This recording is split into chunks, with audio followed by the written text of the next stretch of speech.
Boarding. Oh, fantastic. Hello. You're sitting in our 1965 250 SE European model coupe. I'm going to go ahead and start her up.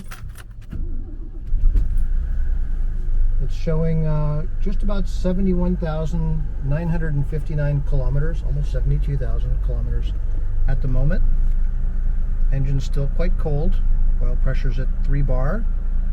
Got right around a quarter tank of gas, and we're going to go and take it for a spin and see how she goes. So this car is a manual 4-speed transmission. Shifts quite nicely. There's a parking brake.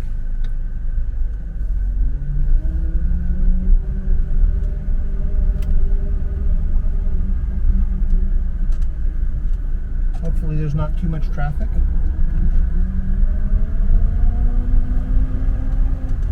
Still retains the